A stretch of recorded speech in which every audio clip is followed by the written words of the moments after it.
toujours dans la construction de qui on est. On a vécu pour la première fois un moment un peu difficile dans la construction, c'est-à-dire être éliminé à Chambéry, alors qu'on s'était fixé un vrai objectif on se rappelle, on s'était dit de 32e. Mais bon voilà, dans les étapes d'un groupe, quelquefois il faut qu'on se construise aussi dans des échecs. Maintenant c'était surtout qui on allait être après ce moment un peu délicat. On avait parlé d'addiction à la victoire. Voilà, on était dépendant à la victoire. Ça faisait 42 jours en championnat qu'on n'avait pas gagné puisqu'on sortait sur 2 nuls. Donc on voulait voir qui on était en termes de compétiteurs surtout. Donc là j'ai eu une vraie réponse aujourd'hui.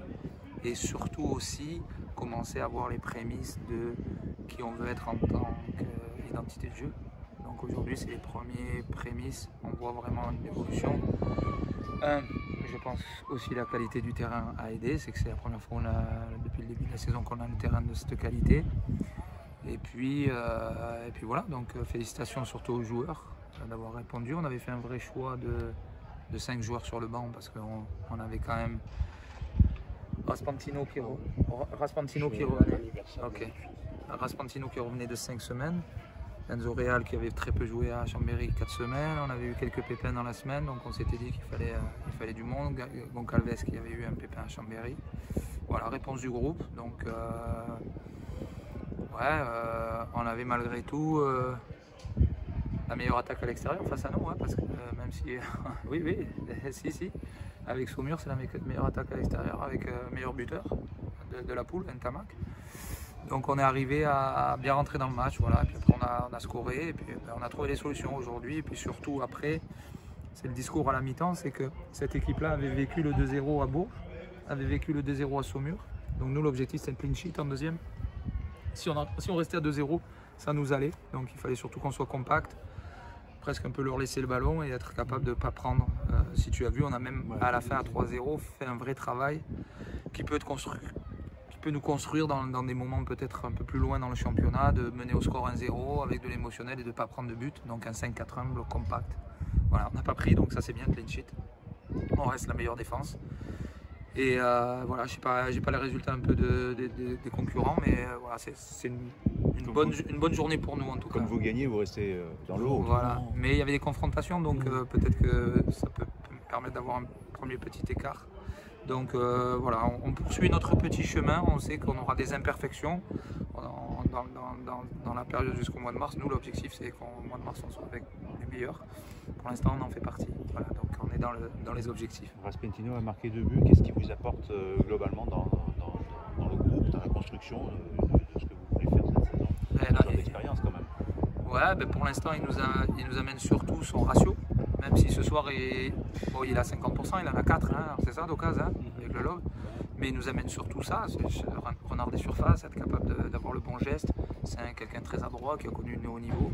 Après, humainement, c'est un super mec.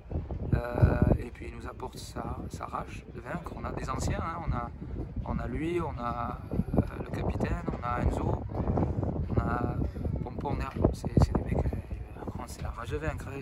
Gagner, c'est au-dessus de tout. Donc, il nous apporte ça surtout. Voilà. C'est pour ça qu'on avait fait le choix de le faire rentrer, même si on savait qu'il n'était pas totalement prêt. Donc on avait aussi fait un choix, si vous avez vu par rapport au dernier match, de ne pas faire un pressing haut, parce que je pense qu'il n'aurait pas pu le faire en fait. Il aurait pu le faire, mais il aurait été difficile pour lui d'attaquer. C'est une période, est-ce que c'était aussi une volonté de jouer un peu plus bas pour les aspirer? Ouais, vraiment en fait, on a senti que cette équipe manipulait bien le ballon, était capable de nous aspirer, d'avoir une bonne ressortie dans les 60 premiers mètres, mais on a senti que dans les 30 derniers mètres, ils n'arrivaient pas à avoir une force offensive. Donc on s'est dit, c'est surtout dans ces 30 derniers mètres où il faut qu'on soit nous très bons et on récupère, soit on tue, soit on garde et on fait des temps et on avance et c'est à nous à faire la possession et faire des petits contre-pressing.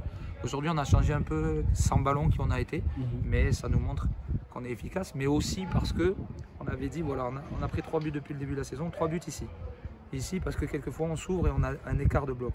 À l'extérieur on n'a pas pris un but parce qu'en extérieur on est plus en bloc, plus compact, on laisse la possibilité d'initiative plus basse à l'adversaire. Donc on s'était dit qu'aujourd'hui, si on ne prenait pas de but, on gagnait le match parce qu'on allait marquer, c'était sûr, parce qu'ici on marque tous les 30 minutes, donc c'est ce qui s'est passé. Dans l'utilisation du ballon, dans l'influence sur le terrain, le match d'Enzo Real, il monte petit à petit. Ouais, alors j'ai été un peu surpris du manque d'intensité de cette équipe sans ballon. Ils nous ont laissé jouer. Ah, tu vois, Donc à partir du moment où nous, des Enzo Real, on commence à leur laisser 4 secondes, ben là tout le talent de Enzo il ressort.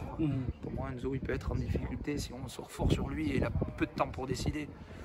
Et surtout que là, il revenait de blessure. Mais je trouve ouais, qu'ils étaient en place, mais que dans leur bloc, ils nous ont laissé quand même manipuler, ou peut-être que l'occupation qui était meilleure, l'utilisation meilleure, peut-être que ça se reverra contre notre adversaire, je l'espère. Voilà. Il gagne du temps de jeu, le petit Sakou, Mohamed Sakou, c'est un peu la surprise un peu de ce groupe, ou pour toi c'est normal qu'il soit titulaire?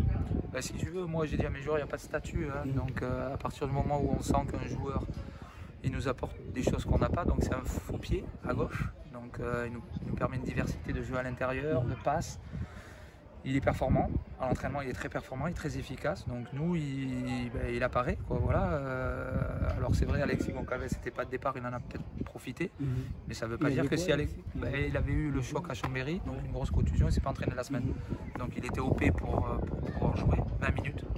Donc voilà, mais Momo il se la gagne par ses performances, comme le petit homme à droite fait de bonnes choses, comme bientôt on va avoir Coly qui va arriver, et à l'entraînement Coly il fait des fulgurances, ouais, donc c'est vraiment 3 profils qui apportent leur gaieté, leur jeunesse, mais qui vont peut-être bousculer les hiérarchies sur cette saison, mais c'est possible. Et moi je ne me gênerais pas de les mettre s'il faut les mettre. Des solutions quand même sur le banc de touche offensivement.